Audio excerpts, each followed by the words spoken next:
Dalam hidup ini kita memerlukan figur, memerlukan tokoh untuk kita jadikan panutan. Tujuannya tidak lain untuk kita mengukur diri kita, apakah hidup yang kita sudah jalani ini sudah betul atau tidak. Figurnya terserah, pokoknya figur-figur yang baik. Tapi umat Nabi Muhammad SAW, umat Islam ini telah diberikan informasi oleh Allah Subhanahu Wa Taala dalam Al-Quran bahwa figur yang layak untuk kita contoh tidak lain adalah Nabi Muhammad SAW.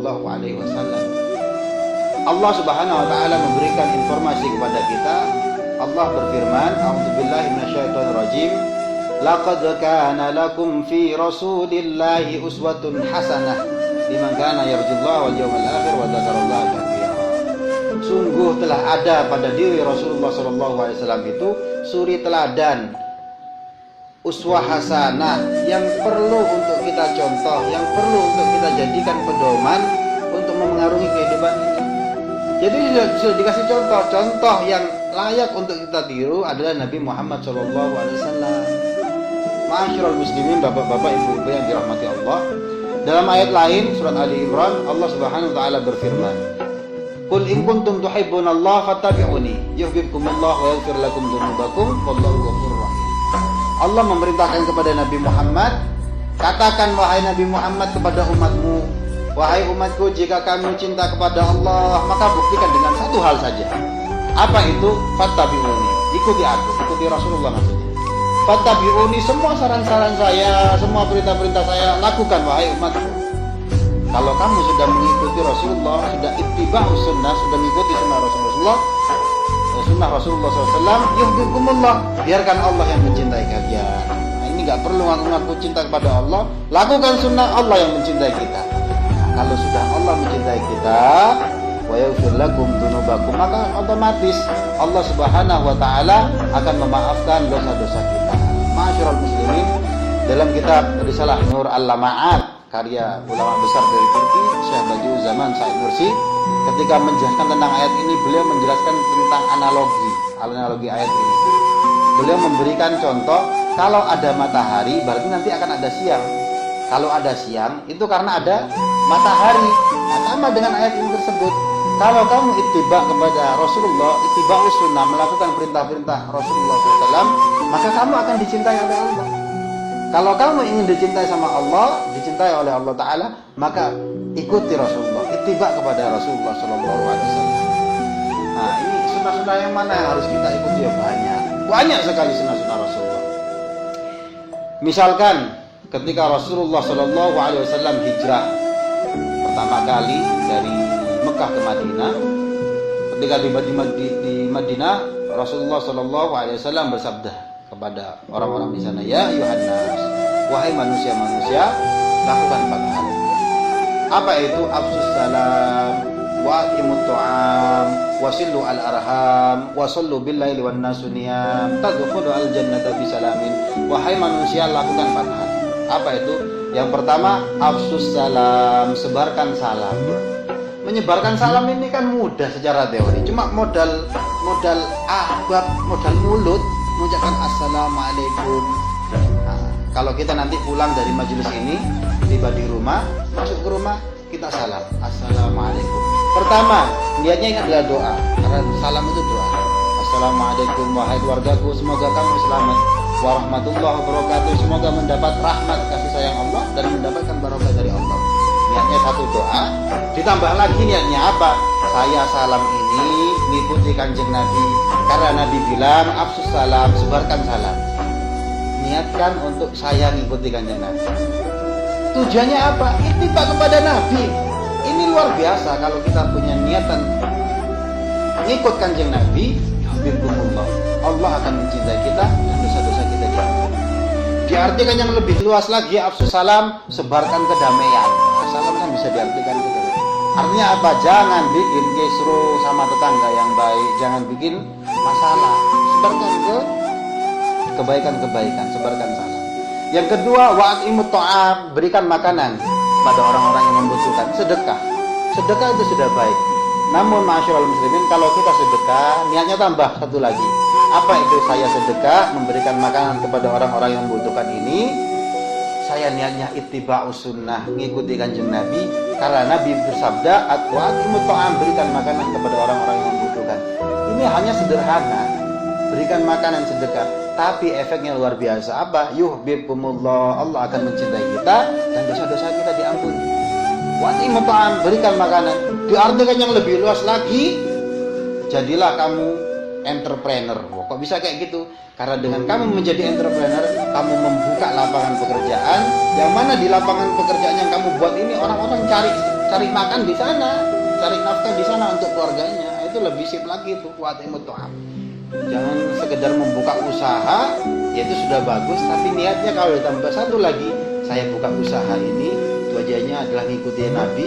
Nabi bilang at'imut ta'am, berikan makanan. Ini caranya. Wasillu al-arham, sambung tali silaturahmi. Bapak-bapak, ibu-ibu yang dirahmati Allah, kayaknya mustahil zaman sekarang ini orang nggak punya HP. Semua orang pasti punya handphone sekarang. Salah satu faedah, salah satu manfaat handphone itu adalah mendekatkan saudara atau orang lain yang ada di jauh, rasanya dekat dengan kita. Kita punya saudara di Kalimantan, punya saudara di Jakarta. Kita telepon, kita SMS atau kita kirim WhatsApp, yang jauh itu terasa dekat. Hukumnya apa? Ya mubah. Mau nelpon kok punya kantor itu mubah. Tapi ma'asyiral muslimin, kalau kita niatkan satu saja, yang tadinya nelpon itu biasa-biasa saja, saya niatkan saya nelpon sepupu saya nelpon kakak saya yang ada di Kalimantan, tujuannya adalah silaturahmi, menyambung tali silaturahmi. Wah, ini luar biasa. Saya nyambung silaturahmi telepon ini karena saya mengikuti Nabi. Nabi memerintahkan wasillu al-arham, sambung tali silaturahmi. Yang tadinya mubah karena diniatkan ngikuti petuahnya, mengikuti perintahnya Rasulullah SAW, ini sudah bukan mubah lagi, tapi efeknya luar biasa karena kita ittiba pada Rasulullah, yaitu yuhibbukumullah, Allah akan mencintai kita, dan kalau sudah Allah mencintai kita adalah wa yaghfir lakum dzunubakum, Allah memaafkan kita. Yang keempat, dalam hadis yang sama, masih ada yang sama, wa sallu bil laili wan nasu niyam. Ketika malam hari, ketika banyak manusia untuk pada tidur, maka bangunlah. Tujuannya apa? Bangun bukan untuk sekedar bangun ke kamar mandi untuk kencing, tetapi bangun untuk sholat malam. 4 hal ini dilakukan. Ini kan perintah Nabi. Afsus salam, atimut ta'am, wasilu al-arham, wasallu bil laili wan nasu niyam. Ini kan perintah Nabi. 4 ini saja dilakukan. Kata Nabi apa? Tadkhulu al-jannata bisalamin. Silakan kamu masuk surga dengan selamat. Ini 4 sunnah. Yang lain masih banyak. Misalkan kita masuk masjid, pakai kaki kanan dahulu melangkah doa, baca doa Allah maftah li abwaab rahmatik. Keluar rumah, baca bismillahirrahmanirrahim, la haula wala quwwata illa billahil aliyyil azim, dan lain sebagainya. Ya. Masuk ke toilet, kaki kiri dulu. Keluar dari toilet, kaki kanan dulu. Masuk, baca Allahumma inni a'udzu minal khubuthi wal khaba'is. Keluar, baca alhamdulillahillazi adhaba 'anil adwa wa afa. Nah, ini contoh Rasulullah. Namun ada hal satu yang penting, Bapak-bapak, Ibu-ibu yang dirahmati Allah. Selain ittiba'us sunnah, ada satu tingkatan lagi yang lebih mantap, lebih jauh. Apa itu? Ta'zimus sunnah. Ta'zimus sunnah itu apa? Mengagungkan atau memuliakan sunnah Rasulullah. Kita angen-angen ketika kita ittiba sunnah, kita melakukan sunnah Rasulullah.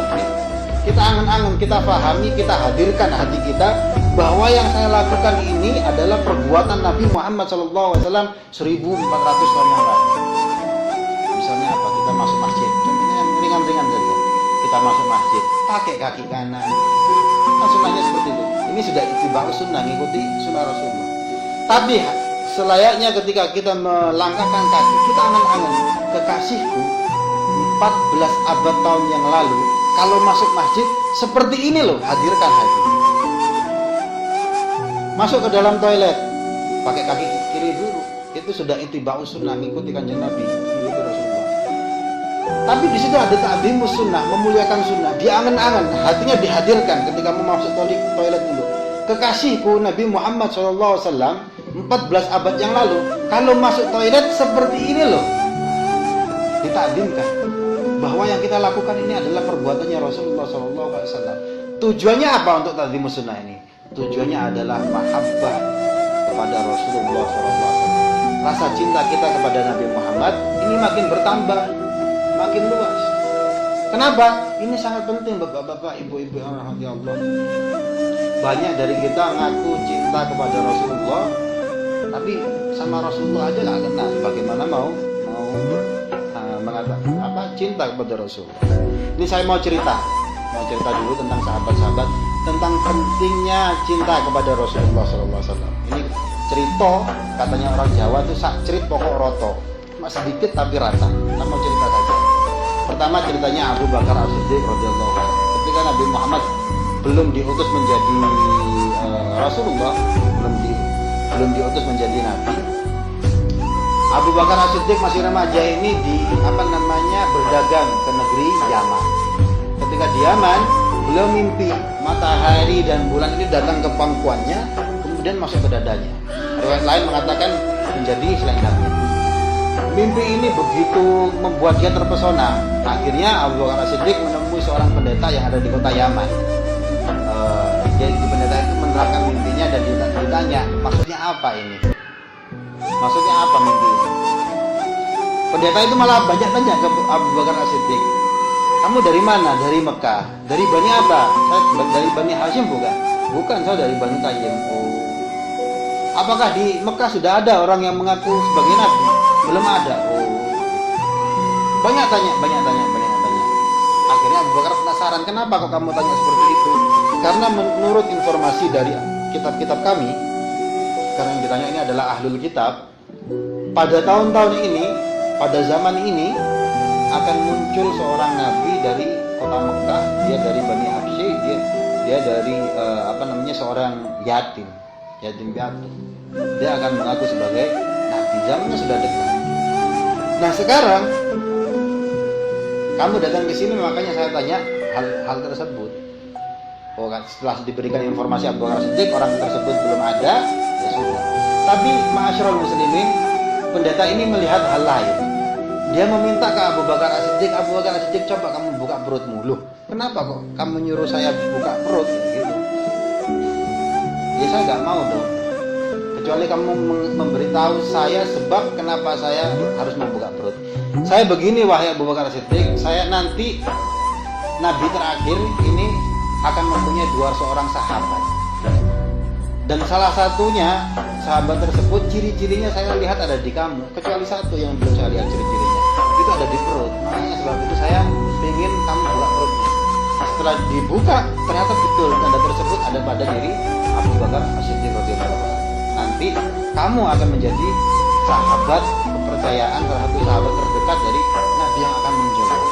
Nah, mimpi ini, pertemuan dengan pendeta ini begitu terkesan oleh Abu Bakar As-Siddiq. Maka pulanglah Abu Bakar As-Siddiq kembali ke Mekah. Tak lama kemudian persis ada seorang namanya Ahmad, namanya Muhammad, mengaku sebagai utusan Allah Ta'ala. Abu Bakar As-Siddiq radhiyallahu anhu ini salah satu orang yang senang sekali mendekat dengan Rasulullah SAW. Walaupun dia masih belum beriman tadinya. Akhirnya ditanya oleh Nabi Muhammad, ya Abu Bakar, kamu itu sering kumpul sama saya, tapi kenapa kok kamu nggak beriman kayak gini? Oh iya, karena Nabi itu kan harus ada mukjizatnya. Sedangkan saya belum melihat mukjizat yang ada pada kamu. Loh, kurang dah? Yang informasi dari pendeta yang diberikan kepada kamu itu, kaget akhirnya Abu Bakar As-Siddiq. Maka saat itulah Abu Bakar As-Siddiq beriman, bersyahadat, masuk Islam. Ma'asyiral muslimin rahimakumullah. Ini ada cerita menarik tentang rasa cintanya Abu Bakar As-Siddiq kepada Nabi Muhammad. Nabi Muhammad kan waktu itu dakwahnya masih diam-diam, masih ke orang-orang terdekat, masih orang-orang yang dipercaya bisa menerima dakwah, didakwahi. Abu Bakar As-Siddiq ini sudah beriman tapi tidak bisa menahan rasa imannya ini. Dia kepingin Islam ini benar-benar cepat segera disebarkan ke orang-orang lain. Merayu kepada umat Nabi Muhammad SAW. Wahai Nabi Muhammad, ayo kita dakwah secara terang-terangan saja. Apa kata Nabi Muhammad? Oh jangan. Kenapa? Jumlah kita masih sedikit. Nanti saja kalau kita sudah banyak. Ya sudah, itu ditahan, nurut sama Rasulullah. Tidak lama kemudian nanya lagi Abu Bakar As-Siddiq ke Nabi Muhammad, ya Rasulullah, ayo kita dakwah terang-terangan. Ternyata permintaan ini diiyakan sama Rasulullah SAW. Ya sudah, ya kita dakwah. Maka sahabat pergi ke samping sisi Ka'bah. Di situ semua sahabat duduk, termasuk Nabi Muhammad. Abu Bakar As-Siddiq berdiri untuk khutbah, mendakwakan tentang ajaran agama Islam. Ketika Abu Bakar As-Siddiq menjelaskan tentang ajaran agama Islam, orang-orang kafir Quraisy itu marah. Maka di smackdown, dipukuli ke Abu Bakar As-Siddiq oleh orang-orang kafir Quraisy itu yang sudah mendengar desas-desus tentang Muhammad membawa ajaran baru. Dipukul. Ada orang namanya Utbah bin Rabi'ah, sangat jengkel sekali sama Rasulullah SAW. Itu Utbah bin Rabi'ah dikisahkan sampai memukul Abu Bakar As-Siddiq. Abu Bakar As-Siddiq roboh, perutnya diinjek-injek, sandalnya diambil, dipukulkan ke hidungnya. Coba bayangkan. Akhirnya Abu Bakar As-Siddiq pingsan. Ketika pingsan itu, keluarga Bani Tayyib, keluarganya Abu Bakar As-Siddiq datang untuk menolong Abu Bakar As-Siddiq. Sudah pingsan, mukanya sudah gak kelihatan ini Abu Bakar As-Siddiq. Dipukul sama sandal. Bani Tayyib sampai ngomong, kalau Abu Bakar As-Siddiq mati gara-gara ini, Utbah bin Rabi'ah akan kami bunuh. Keluarganya diperlakukan seperti itu. Dibawa Abu Bakar As-Siddiq radhiyallahu anhu ke rumahnya. Ketika ditidurkan di kasur lah, itu keluarga Bani Tayyib mengelilingi Abu Bakar As-Siddiq karena pingsan. Dibangunkan. Hai Abu Bakar, bangun. Dalam keadaan lemah, Abu Bakar As-Siddiq pun bangun.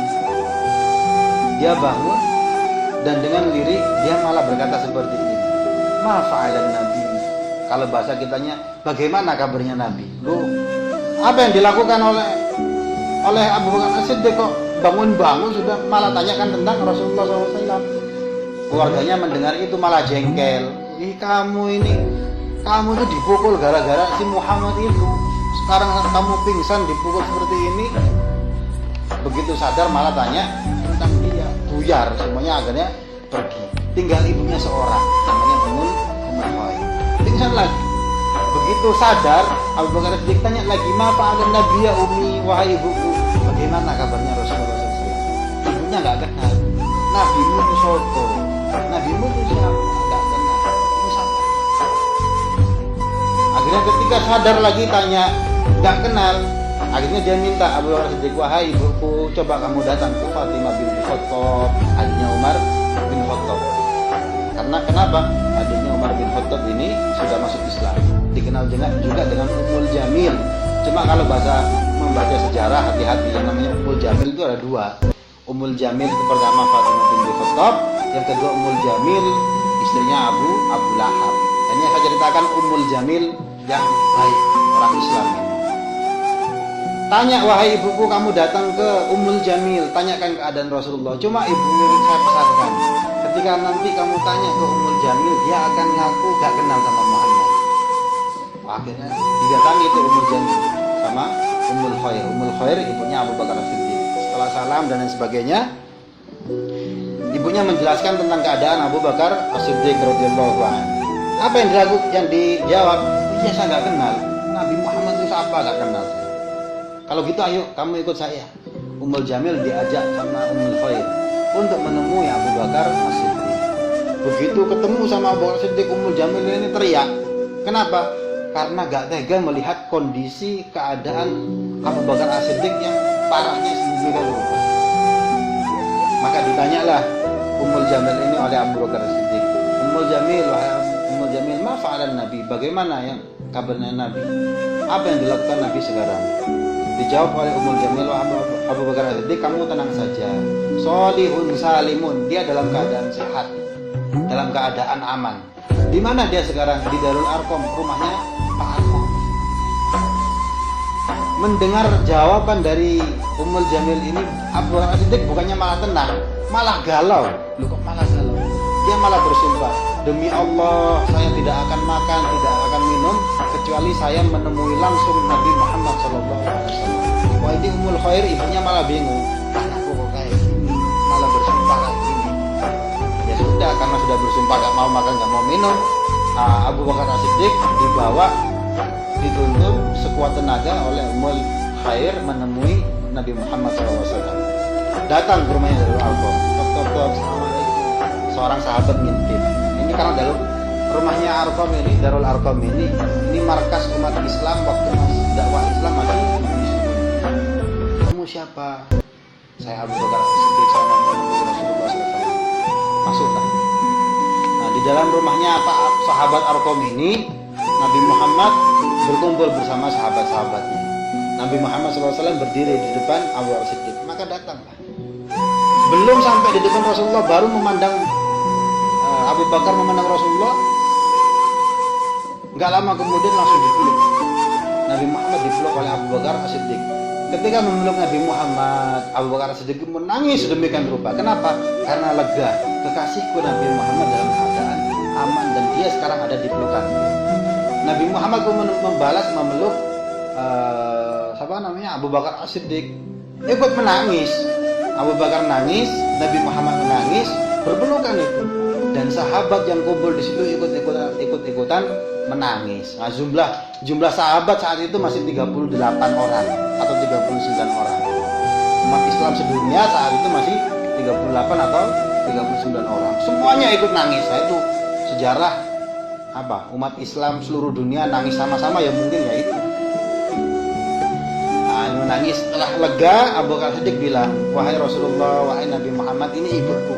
Karena ibunya Ummul Khair ada di samping Abu Bakar Siddiq. Ini ibuku, wahai Nabi Muhammad. Dia orang baik, dia mencintaiku dan aku mencintainya. Aku ingin dia tidak masuk ke dalam neraka. Sedangkan engkau, wahai Muhammad, adalah manusia yang penuh berkah. Aku minta kepada engkau, wahai Nabi Muhammad, angkat kedua tanganmu, berdoalah, minta kepada Allah agar ibuku ini menerima agama Islam. Gak kelamaan, langsung Nabi Muhammad mengangkat tangannya, berdoa kepada Allah Subhanahu wa Ta'ala agar ibunya Abu Bakar Siddiq ini masuk Islam. Turun tangan, ibunya langsung masuk agama Islam. Asyhadu an la ilaha illallah wa asyhadu anna Muhammadar Rasulullah. Jumlah umat Islam nambah 40 orang. Dan umat Islam masih 40 orang. Nah, ini coba ma'asyiral muslimin, bapak-bapak, ibu-ibu dirahmati Allah, cintanya Abu Bakar Siddiq. Dipukul sedemikian rupa, sudah mau mati, sampai orang keluarganya bilang, ini mati. Kalau mati, Utbah bin Rabi'ah tak bunuh juga. Ketika sadar, dengan suara pelan, yang dipikirkan adalah Rasulullah SAW. Nah, bulan lalu tuh teman saya ada yang kecelakaan di Kediri. Ditelepon ibunya, ibu, aku kecelakaan di Kediri. Apa yang ditanyakan ibunya? Malah ibunya bilang kayak gini, sepedamu ya apa nak? Gitu. Yang dipikirkan malah sepedanya, yang ketabrak anaknya, yang dipikirkan malah anaknya. Kenapa Abu Bakar Siddiq malah bertanya kepada Rasul tentang keadaan Rasulullah? Karena rasa cinta. Yang kedua, ini baru kisah pertama, waktunya masih banyak. Yang kedua, ma'asyiral muslimin rahimakumullah, cerita tentang Sa'labah bin Abdurrahman. Ini remaja sahabat Rasulullah SAW. Sa'labah bin Abdurrahman ini umurnya kalau 14 tahun, 16 tahun meninggal dunia dia. Di mana ada Rasulullah, di situ ada Sa'labah. Kenapa? Karena Sa'labah ini sangat senang sekali kumpul sama Rasulullah SAW. Kalau Sa'labah disuruh oleh Rasulullah SAW, maka dia akan jalannya kayak seperti terburu-buru. Kalau ditanya sama sahabat Nabi, Sa'labah, kenapa kamu kok kayak terburu-buru kayak gitu? Hajat saya ini kepingin saya cepat selesaikan supaya saya kumpul lagi bersama Rasulullah SAW. Di situ, di mana ada Sa'labah, di mana ada Rasulullah, di situ ada Sa'labah. Nah, suatu saat Sa'labah bin Abdurrahman ini jalan ada keperluan satu hajat. Ketika jalan, rumahnya orang dahulu, ada rumahnya seorang perempuan. Pintu rumahnya ini terbuka dan di lurus pintu rumahnya ini adalah kamar mandi. Kamar mandinya ini cuma pakai kain. Sa'labah bin Abdurrahman lewat di depan rumahnya, pintunya terbuka dan di lurusnya pintu rumah ini ada kamar mandi yang cuma ditutup kain. Kainnya ditiup angin ser. Akhirnya nggak sengaja melihat makhluk purbakala, melihat seorang wanita mandi. Nggak sengaja, hanya 1-2 detik. Ya Allah, langsung beristighfar. Ini karena nggak sengaja. Tapi apa, wahai bapak-bapak, ibu-ibu, Sa'labah bin Abdurrahman begitu malu, begitu merasa berdosa sekali, langsung memegang kepalanya. Dia takut untuk masuk neraka dan dia nggak mau kembali bersama Rasulullah SAW. Bukan karena nggak cinta, tidak, tapi dia malu kalau matanya yang habis memandang maksiat ini kumpul bersama Rasulullah, malu dia. Nah itu padahal nggak sengaja loh melihat. Dia lari ke gunung-gunung di sekitar Madinah. Selama 40 hari, 40 malam Sa'labah bin Abdurrahman nggak kembali. Setiap hari ditanyain oleh Rasulullah, di mana Sa'labah? Sahabat gak ada yang tahu. Mau dia bersembunyi memang lari. Akhirnya malaikat Jibril memberikan kabar kepada Nabi Muhammad bahwa Sa'labah bersembunyi atau berada di antara gunung sekitar Madinah. Oleh Rasulullah, Umar bin Khattab dan Salman Al-Farisi radhiyallahu anhuma diutus untuk mencari Sa'labah. Dikasih tahu di gunung itu. Dicari, di situ ada penggembala kambing yang sedang menggembala kambing-kambingnya. Ditanya, kamu ketemu nggak sama orang remaja umur 14 tahun atau 16 tahun, saya lupa. Oh, saya tahu. Setelah diceritakan ciri-cirinya oleh Umar bin Khattab, iya saya tahu, itu pemuda yang selalu mencoba untuk lari dari neraka. Loh kok kayak gitu? Iya, karena dia setiap malam dia turun dari gunung itu ke sini sambil memegang kepalanya, ya Allah jauhkan aku dari neraka. Ya pokoknya menyesal kayak gitu lah. Kalau siang dia balik ke pegunungan itu. Kalau malam biasanya kami para penggembala memberikan susu kepada dia. Oh, katanya Umar bin Khattab dan sahabat Salman Al-Farisi, iya itu Sa'labah bin Abdurrahman. Akhirnya ketika malam hari, Umar bin Khattab dan Salman Al-Farisi ini sembunyi di antara ternak-ternak kambing ini. Maka turun siapa namanya, Sa'labah bin Abdurrahman, sama persis dengan kepalanya menyesal, menangisi, andaikan rohku dicabut saja ya Allah, saya mati, saya nggak melihat seperti ini. Tinggal dia ayo ketangkep. Ceritanya ini saya buat semacam itulah. Ayo kamu sekarang mau kemana kamu, Sa'labah bin Abdurrahman? Umar bin Khattab dan Salman Al-Farisi, kenapa saya dicari sama Rasulullah? Iya kamu dicari, ya Allah, malah nangis. Bukan, kamu dicari ini karena dikagumi sama Rasulullah. Setelah diceritakan kenapa sih kok kamu lari, diceritakan kepada Umar bin Khattab, Sa'labah minta. Tadinya nggak mau dibawa ketemu sama Rasulullah, nggak mau. Sa'labah bin Abdurrahman minta kepada Umar bin Khattab, oke, saya mau ketemu sama Rasulullah. Satu yang saya minta apa? Pertemukan saya dengan Rasulullah SAW ketika Nabi Muhammad lagi sholat. Kenapa? Malu, masih takut. Oke, disetujui.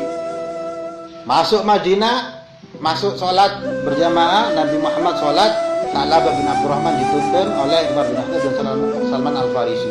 Begitu di depan masjid mendengar suaranya Nabi Muhammad, langsung pingsan karena takut, khawatir. Dibawa ke rumahnya. Maka Umar bin Khattab memberikan kabar kepada Rasulullah, ya Rasulullah, Sa'labah ini sudah datang di rumahnya, pingsan. Didatangi oleh Rasulullah. Sa'labah bin Abdurrahman pingsan, kepalanya diangkat oleh Rasulullah, dipangkukan di pahanya Rasulullah. Terbangun Sa'labah bin Abdurrahman, kaget. Kemudian dia berusaha untuk kepalanya ini menghindar dari pahanya Rasulullah. Malu, matanya habis melihat maksiat, walaupun nggak sengaja itu kalau ukuran kita. Ditanya, kenapa kamu kok kayak gitu? Wahai Sa'labah bin Abdurrahman, menghindar dari saya. Karena dosaku ya Rasulullah. Saya minta diampuni sama Allah Ta'ala. Oke. Kamu saya kasih doa ini dari Al-Quran. Kalau kamu baca, semua dosa-dosamu akan diampuni oleh Allah Ta'ala. Mau ya Rasulullah. Ucapkan, Allahumma Rabbana atina fid dunya hasanah wa fil akhirati hasanah wa qina adzabannar. Diucapkan oleh Sa'labah bin Abdurrahman. Apa? Sa'labah bin Abdurrahman enggak puas. Dosaku lebih besar ya Rasulullah. Dijawab lagi oleh Rasulullah, loh, ini yang dibaca tadi Al-Quran. Dosamu cuma segini, kecil. Al-Quran ini kalamullah besar, gak ada apa-apanya. Pingsan lagi. 3 hari masih pingsan, didatangi oleh Rasulullah SAW lagi, dibangunkan lagi.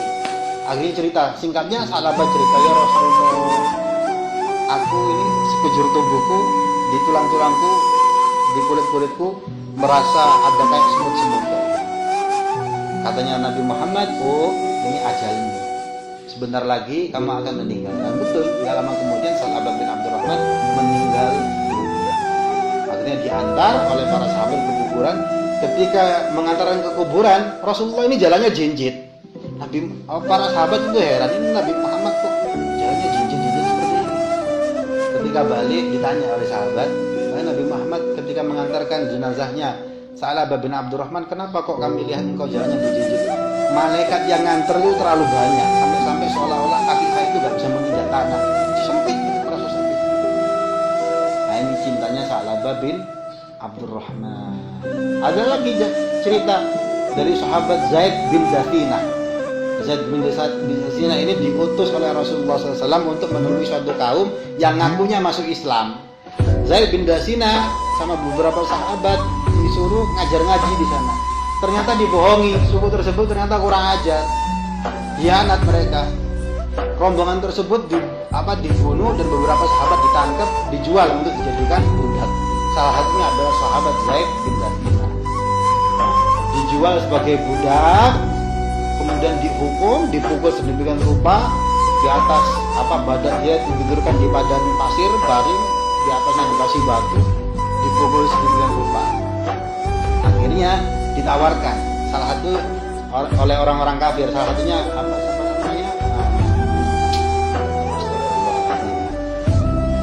sahabat nantinya akan masuk Islam, Abu Sufyan waktu itu masih kafir.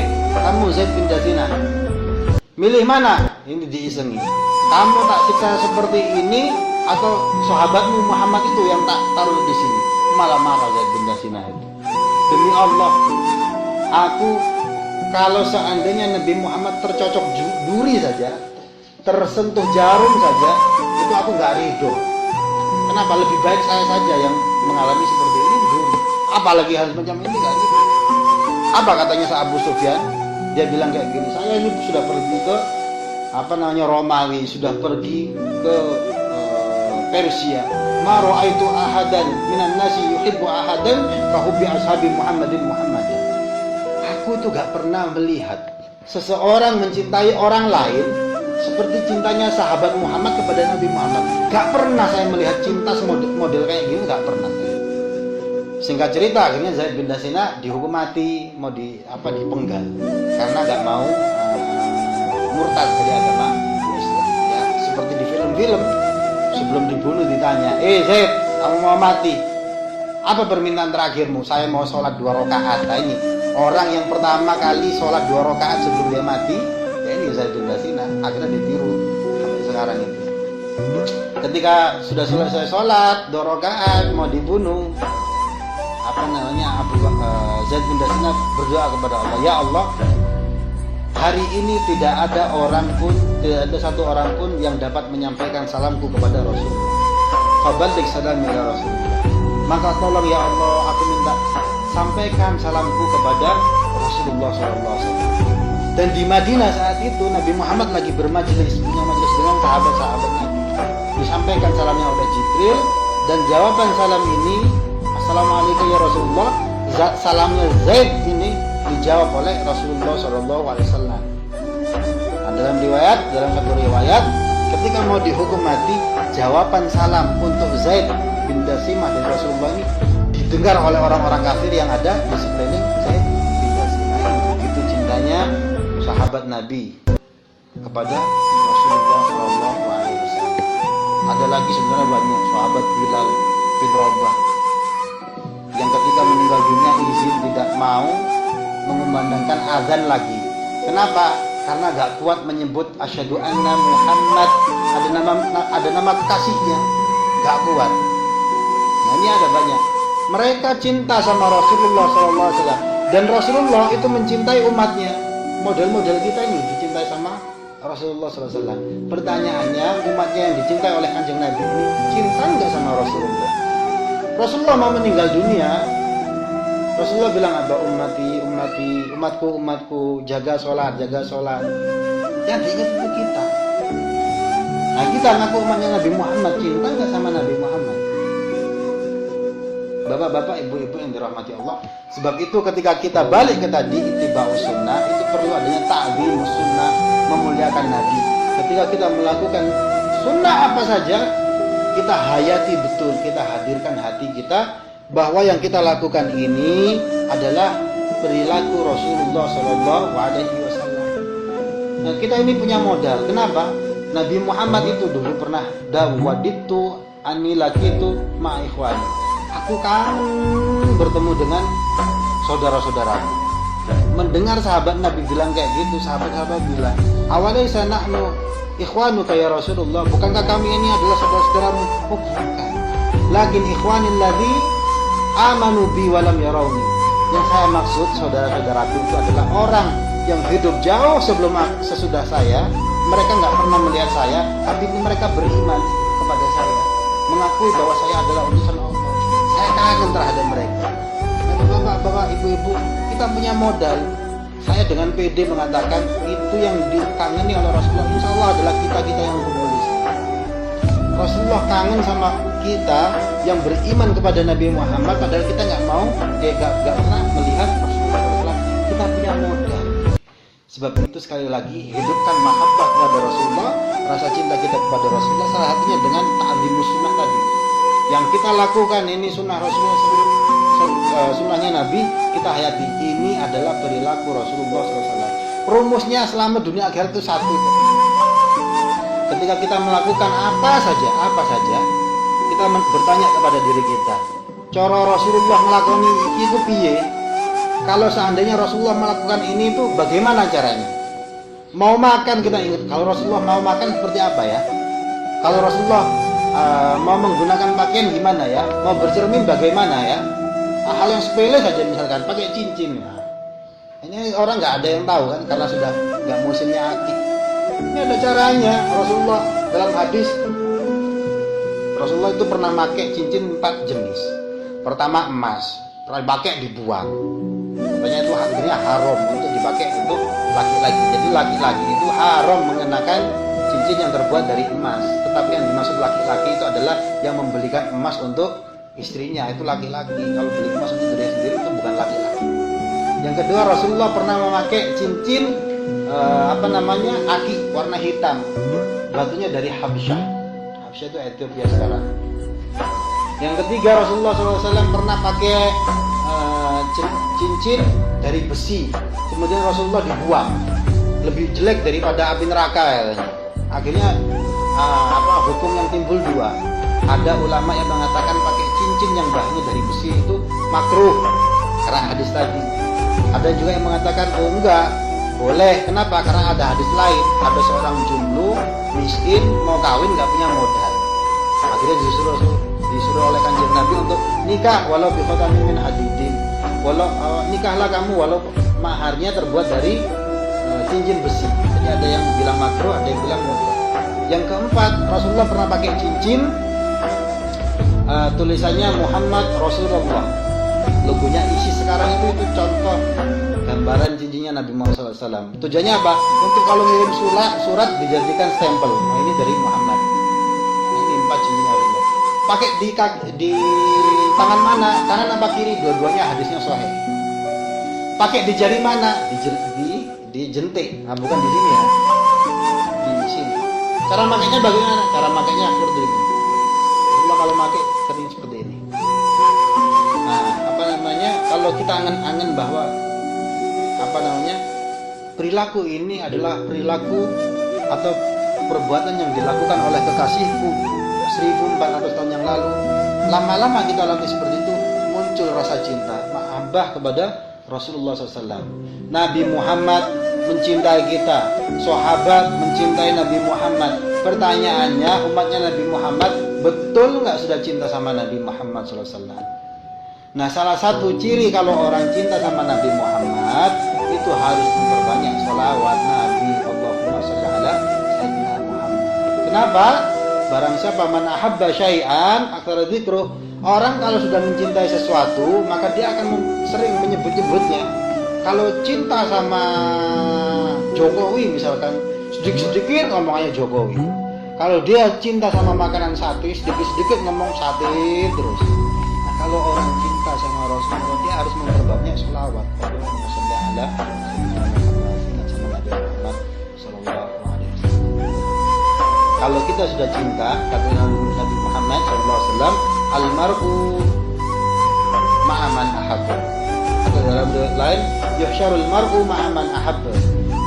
Seseorang itu kelak akan dikumpulkan bersama orang yang dicintainya. Kalau kita cinta sama Roma Irama, nanti di akhirat ya kumpulnya sama Roma Irama. nggak tahu masuk surga gang berapa. Kalau kita cinta sama Inul Daratista atau siapa penyanyi sekarang, Via Valen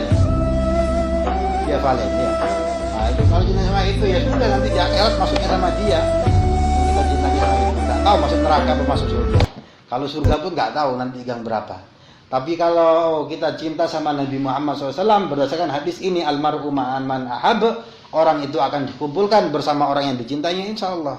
Kita akan kumpul bersama Rasulullah SAW, dan tentu surganya Nabi Muhammad itu adalah kelas VVIP. Itu Allahumma sholli ala Sayyidina Muhammad.